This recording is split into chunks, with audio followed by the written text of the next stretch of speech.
Inc. Ladies and gentlemen, boys and girls, we are back. We're TJ, you got so bored. You got so bored waiting. You had to bust out your Wii U. I just found like 5 Koroks in the amount of time it took for us to get back up and running. 5 Koroks already. Good for you. I'm incredibly happy you found it. I ran into an issue where we had to kill Photoshop entirely to get this to work. We are streaming this at an incredibly high bit rate at 1080p. And on top of that, I have other things running with Skype. So my CPU decided to take a major dump at that very moment. But So what you're thank saying is your computer cannot handle my bits. your bits are too big for the computer. And I'm sorry, folks, that you had to go through that, but we're back. Thank God. I'm not clicking that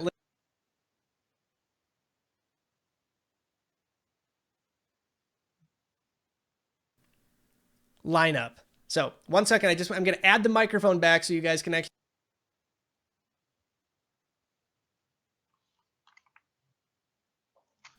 There it is. Bada bing. Okay. So Nintendo has announced the E3 2017 9 a.m. Pacific time, and it's only going to be focusing on Nintendo Switch titles that are coming out in 2017. So we are not going to see anything beyond that. Nothing in 2018. We're not going to see any 3DS titles in this presentation either, which is a cool move in my opinion Yeah, because we're I going to get agree. things that are in the immediate future. So what is your thought on focusing solely on the Switch? The 3DS is kind of getting the boots on this one. Well, I love it because I think that by focusing only on what we're going to be able to get this year, they're going to avoid what happened when they first announced Zelda for the Wii U. And then all the conversation was always, when are we going to get this? When are we going to get this? And Nintendo, it kept putting Nintendo on the defense, where they needed to constantly defend their decision to delay the game. Where this way, they're only going to talk about things that we're going to be able to get our hands on really soon, and Yeah. that's exciting. So you're not going to have to wait that long, and that way you can really ride that hype train all the way up to release. I'm with them. I think that's a really smart way to go. So let me ask you this. So we know there's a handful of games that are coming out in 2017. Supposedly we're still getting Xenoblade Chronicles 2, which I can't wrap my head around that we haven't seen anything besides like the first trailer, and this is somehow still going to be a 2017 game. Um, my money is on this getting delayed, but again, my track record not so great. You never know. But I'm still. We have that. We have Super Mario Odyssey. We have the potential for Smash Brothers, which I think is pretty much a given Oh, I would. for. That's what the one piece that I would love to see, and I don't mind them not being completely transparent up front because they Yeah. already announced all of the things that we're expecting. So they've confirmed our expectations. Nobody was not expecting to see Mario, and to have some sort of playable Mario is encouraging. Yeah. And then also by having the tournaments with Splatoon and ARMS, I think they achieved two really smart things here. One is they already know people love playing Splatoon. Splatoon has made its way into the tournament circuit, and people get excited about this. So now we have a new and evolving E3 environment where it's not Yeah. just the press. We've got players and fans coming, and this is something that they can get energized about and that they can go and plan on doing it. And it's something like we talked about last time, there's really nothing at E3 to do. Well, now Nintendo has said, we're giving you something to do. And the cool thing about that is ARMS is something that's an unproven entity. You've played it, I've played it, but not a whole lot of people have had the chance to get hands on. And Yeah. this is really a great way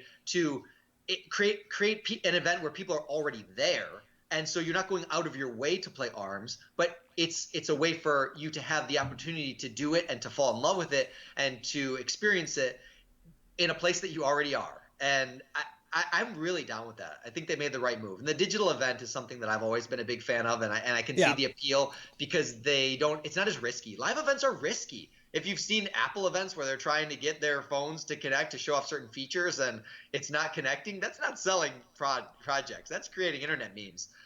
And when it goes off without a hitch, it's Yeah. fantastic. But otherwise, you're kind of like a laughingstock. And the other thing is because Nintendo is not an American-based company, and this is something that uh, is going to different things are going to appeal to different territories. The digital event is a great way to custom suit it to the territory that you're in and kind of Yeah. create that appeal. So I'm absolutely with it, and this is the most excited I've been about an E3 in a while. So, how do you feel about there's one tidbit of information that Nintendo released on the press site. And this wasn't something that was in the initial announcement, but they said that the Super Mario Odyssey demo that's going to be up is going to be a sandbox experience, which for a Mario game, Mario and sandbox don't really go like hand in hand. Platformers are kind of the furthest thing away from like a full-fledged sandbox experience. So I'm curious to see your thoughts on the sandbox like comment. What does that mean? I think that Super Mario Odyssey is going to be the biggest Mario like world that we've ever seen. But I'm curious like your thoughts on sandbox. What it makes me think of is Super Mario 64 and Yeah. Mario Sunshine, which are games that gave me very much that sandboxy feel. Like you get dropped into this world, and there are a lot of different ways that you can interact with your environment, and there are clear objectives that you can follow, or you can just mess around. I feel like last year at E3, when the only thing that Nintendo featured was Breath of the Wild, that was a sandbox demo, but they didn't promote it that way. And Yeah. that's why I felt like I walked away as has been famously all of the internet. I was disappointed with it because I had the wrong expectation. I thought I was going to get to play Zelda, but it was a physics demo. If they would Yeah. have said you're going to play in this Zelda sandbox, I would have approached it differently, and I would have thought, okay, let's get a feel for how Link moves. I'm not going to look for anything. I'm not going to Yeah. try to solve anything. I'm not going to get in a quest. And so I'm kind of attaching my own personal experience to my expectation for this, where I think they're going to drop you into a world where you can just play with Mario's physics. There's really not going to be a lot that you can do to Yeah. advance the story. You're not going to be completing levels. I think that you're going to have an environment that you can interact with. You can climb on stuff. You can jump off of stuff. You can look at this different world, try out the camera features, try out whatever peculiar and unique Wii style remote controls. You're going to learn how the controllers interface with the game, but you're not going to be getting story elements. So I think that's kind of what I'm thinking. Yeah, I think that's a good answer. I was thinking the same thing. I thought it was going to be more of like Ukulele recently came out with like a sandbox demo that people could play in. They could experiment with things, like you said, with the physics. So I wouldn't be shocked if we're going to see something similar to that. I'm hoping that they do something similar like a couple years back. Nintendo partnered with Best Buy where people could play like Super Smash Brothers before it came out at Best Buy.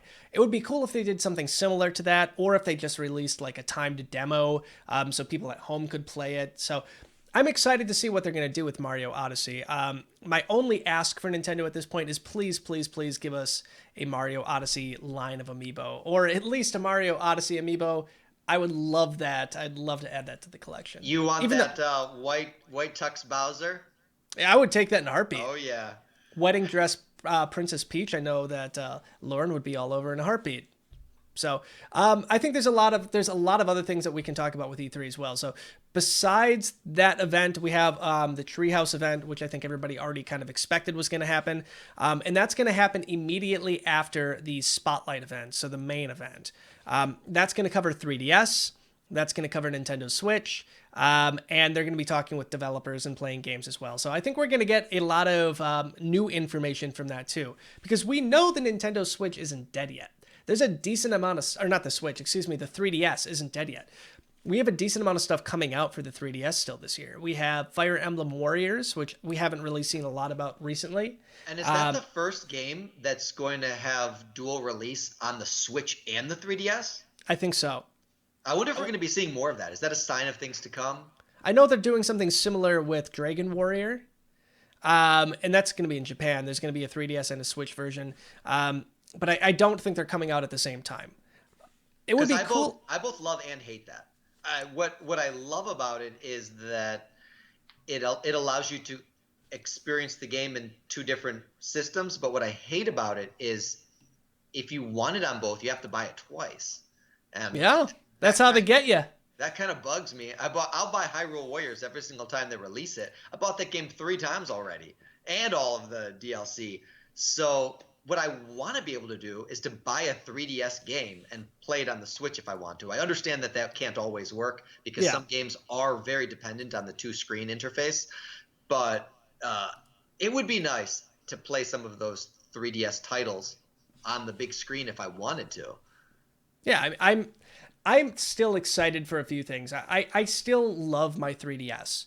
I still love the portability of it because the Switch is great for the most. I took the Switch to the gym for the first time today, and I was playing Mario Kart on the elliptical, which I looked like a goon, but it felt great. But it doesn't have like that ease of portability where I can just put it in my pocket. So I like the idea that we're getting Fire Emblem Warriors on the 3DS. I love the idea of Ever Oasis. Ever Oasis looks outstanding. We have Metopia coming out. So the 3DS is in no way, shape, or form dead. So I'm really curious to see what we're going to see from the Treehouse this year. And then I'm hoping that we can also go to the Treehouse live and make asses of ourselves so we can try to get on camera. So Yeah, it's always a strange environment with the Treehouse. How much press access you're going to have, because sometimes it's invitation only, and sometimes they'll let you stand in line and wait your turn. So yeah. I'm curious to see how much they're like. No one's ever going to turn down the legendary Royal Majesty King of Amiibo Jason. Oh, they do every year. Reggie ate your cookies though. Like this is He a did. new year. He ate the cookies. This is your time. But will he retweet? Will he retweet my Metroid petition? That's the thing. That's the thing that's going to decide if they love me or not. So we also know, besides that, we have the live tournaments. You already kind of touched on those. We have no idea how people can enter those at the moment, but Nintendo said they were going to release more information as we get closer to the event. So that is Nintendo's E3. Do you think there's a chance that you might have to pre-qualify by performing a certain level of aptitude, kind of like how they did with the Mario Maker tournament with Nintendo World Championships? Yeah, and that's actually funny. Lauren, Happily Candied, and I went to that. We went to the qualifiers for the Nintendo World Championships in Chicago, and we failed miserably. It was terrible. It was pretty insane, like the level of knowledge that people have on a lot of those old games. But a game like ARMS, I feel like everybody's going to be in the same boat. That's true. Because nobody has really had a lot of hands-on time with it. ARMS on time with it. Haha. So I'm excited to see if they are going to do that, how they're going to operate that. Is it going to be something similar like the Global Test Fire? Are they going to release like a timed demo where people could actually enter that way? I think that would be a cool way to do it. They could partner with Best Buy again, but Nintendo has the infrastructure if they want to just release a demo, make it timed, say for the next, hour, you guys can play ARMS and find out who the best players are and bring them to E3. If they do something like that, I think that that's extending the mileage of E3 well beyond the scope of a single show. Because then they're having that build up to it, and they're having events that are as important as the event itself, and they'll stay in the news cycle for a long time. That would be really smart if they could figure out some way to implement that. Yeah, I'm really curious because I still think Nintendo has some nice big surprises up their sleeve for this E3. I just don't know what it's going to be yet. I think the biggest thing we're going to see, and we mentioned this last week as well, is Smash Brothers on Switch, and I also believe we're going to see the Player 2 Amiibo line completely unveiled. Female Robin, USA Mario, whatever you want, whatever options that you'd want. So I think Nintendo is going to put on a good show. They always do. But that's going to wrap up the E3 coverage. That also wraps up the majority of the newscast this evening. We do have a few questions that people asked, so we're going to get into that real quick. We have like 4 or 5 questions that we can go through real quick, okay? Sure. All right. This first one comes from our friend TJ Harris. You know TJ Harris. Power TJ. The other TJ. One of the best video game players I've ever met in my entire life, and the winner of the Wii Summer Games. I think that was back in, I can't even remember what year it was, but he's got one of the coolest trophies I've ever seen in my life. Yeah, he asked, TJ stole that thing. Did he? He did. I'll buy it from him. He asks if Nintendo could make one game based off of a movie, what would it be? And why? Oh, man. Oh, that's a tough one for me to pull off the top of my head. Do you have a stock answer? Do I have a stock answer? There's a lot of really interesting movies. I mean, they're already doing Detective Pikachu. We know that's coming up. They've already done Mario Brothers, and we know how well that went. So it's hard to say. I don't want to see Wait, a Zelda. a video game based on a movie or a movie based on a video game? Oh, hang on. A game based off of a movie. So, okay. So I misread that. I read it the opposite way. So if a game based off of a movie, You know what I that's would like to see? Now they've sort of given this to me in a few ways already, but I was blown away when I saw Princess Mononoke. yeah. Like I just watched that entire movie like this, and there are a lot of notes from that are in Twilight Princess, and there's a lot of notes from that are in Breath of the Wild. Oh yeah, like Koroks Right, completely are like those forest spirits. right, Wind Waker too. So if they were to adapt that into a movie or adapt that movie into a video game, Yeah. it's very easy for me to see how they can make that something that I would never want to stop playing. Yeah. Especially if it had, it's pretty clear that the Miyazaki films have inspired at least Aonuma quite a bit, and seeing the ways that that's shaped some of the music and the characters in the Zelda series has been fantastic for me because I'm a fan of both. Yeah. And I really think that they could if they could somehow take that movie. To me, the video games are the most heightened level of entertainment because where a movie you can watch it and it can move you emotionally, but you're not Yeah. impacting it in any way. Whereas a video game, you can be moved emotionally, you can be invested in the story, the plot, the characters, but you are also impacting it directly. So if I could have that kind of experience that I had with Princess Mononoke, except I'm in it, oh man, that would be awesome. I have a hard time with it because every major movie I've ever like loved and said I want a video game, when they do it, it's terrible. I remember like when The Matrix came out, I want a Matrix video game, and they released a few, and they were all just very very bad games. I guess if I were to pick one movie to be a video game, it would be the Super Mario Brothers movie, the video game. So I want that gritty realism, Nintendo Switch exclusive. That would be my answer. You want those amiibo line too, where you've got like the toads that are these Yep. tall dinosaurs with the shrunken heads and I stuff. want I want the Dennis Hopper as Bowser amiibo, if we can pull that off. That's interesting. I want that as a Smash skin. That you could change your Bowser to look like Dennis Hopper if you wanted Yes, to. please. The modding community can get behind that. We got to get AK Shop gone to Chris on the line right now and see if they can whip up a Dennis Hopper Bowser amiibo for us. Yeah, I think that's right. Somebody amazing. asked, we have AJ2 Lip. I think I have that right. He said, should Mario Kart 8 Mario Kart 8 Deluxe get DLC?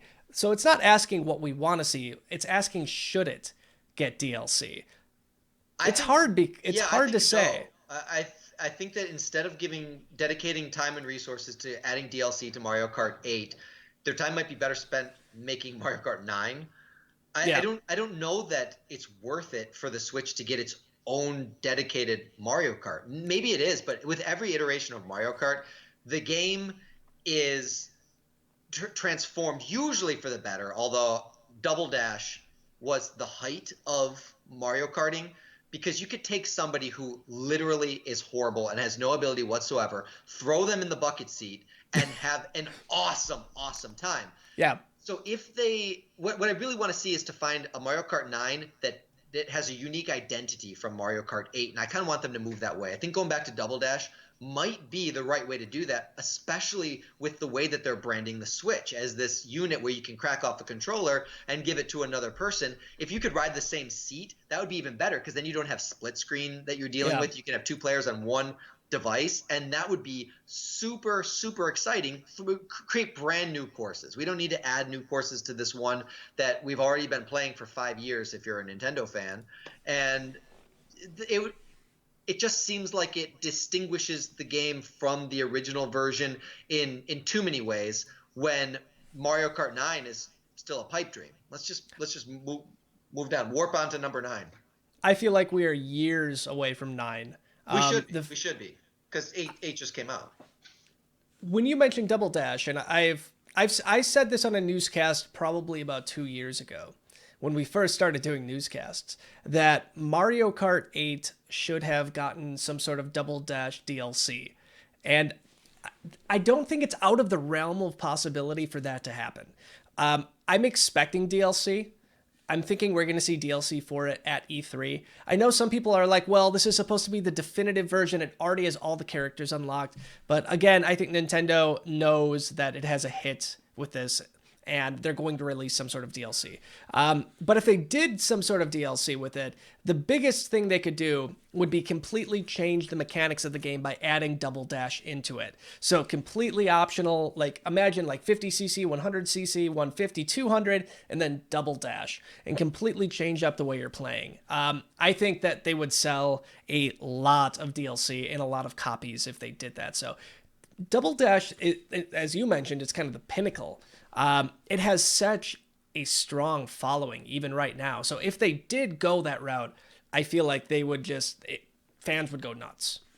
I agree with you, but I think if we do see more DLC, it'll definitely be battle courses or tracks. They're not going to change fundamentally the way that the game plays, because it does involve a level of programming that I don't think you can implement through DLC very easily. And that probably would be something that would be saved for a future iteration of the game. Although what you're describing is a game that I would want to play in a big way. I think it's probably better to just make it as a new one. But it would not surprise me at all if they did release more tracks. I just kind of would rather they not waste their resources and just continue to work on the other one. You're definitely right, though. It's years off, because they could still sell this one for 2 more years. So why even bother trying to rush out a Mario Kart when this one will keep them strong for the next couple years at the very least. And then as soon as that kind of dries up a little bit, bam, we've got another Mario Kart for you people. This is the Switch version. Only time's going to tell on it. I'm excited. We are a month to the day away from E3. I cannot wait to see what Nintendo has in store for us. But that's going to wrap up the Q&A section. I do really quickly, before we give TJ a few moments to say where we can find him, I want to thank a few people. I want to thank the Nintendo Wire team that was in chat tonight. Thank you to Lauren Moosney. Thank you to Jen, who's outstanding new member of the Nintendo Wire family. I also wanted to thank our announcer, Jared Rutledge, who's also going to be attending E3 with us this year.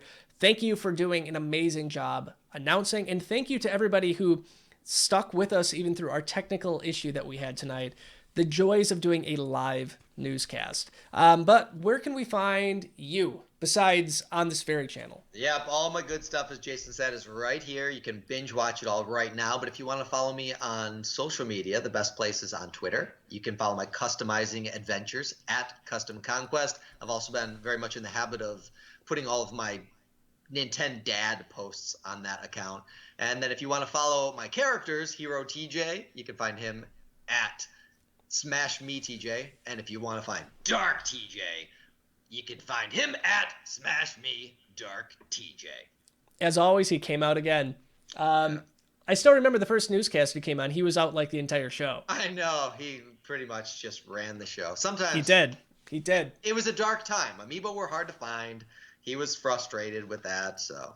They're still hard to find. We're back to those days. Okay, it's crazy. Okay. I wasn't going to say this, but I have like 3 customs that I want to make that are contingent on an Ocarina of Time Link amiibo. So I just looked them up to see what, $90? Yep. That'll never happen. That'll never happen. So I know people get excited about the hunt and they love it. It is like a customizer's nightmare. I want to be able to walk into a store and I never want to have to pay more than retail. Actually, because of my own discretionary spending restraints, I can't spend more than retail. And usually I have to search for sales. But like they've reached a point where it pretty much is eliminating custom projects. Yeah. So the hunt is not fun for me. It's like the worst thing. I want to type in a few letters and have it pop up on Amazon and have it in my house in a couple days. That's just not the reality of the world we live in right now. For Christmas, I got Lauren's sister an Ocarina of Time Link, and I'm regretting it very much right now. Did you want to keep it? No, I went over to their house not too long ago, and I just saw it sitting there, like not with her, just kind of sitting there, and I'm like, I should pocket this thing. I should take it right now and give it a good home. But I can't do that. I can't do it. So that's going to wrap up another episode of the Nintendo Newscast. If you're looking for more information on me, you can find me at my personal Twitter account and retweet the hashtag Metroid for Jason. At Amiibo Jason, you can find our other Twitter accounts at Amiibo News and at NinWire, or you can just search for Nintendo Wire and find us there. Our website is nintendowire.com. And again, thank you for everybody who joined us tonight. We're going to be back in a week with another new episode. Until then, we'll see you guys later. Thanks for playing. Bye, guys.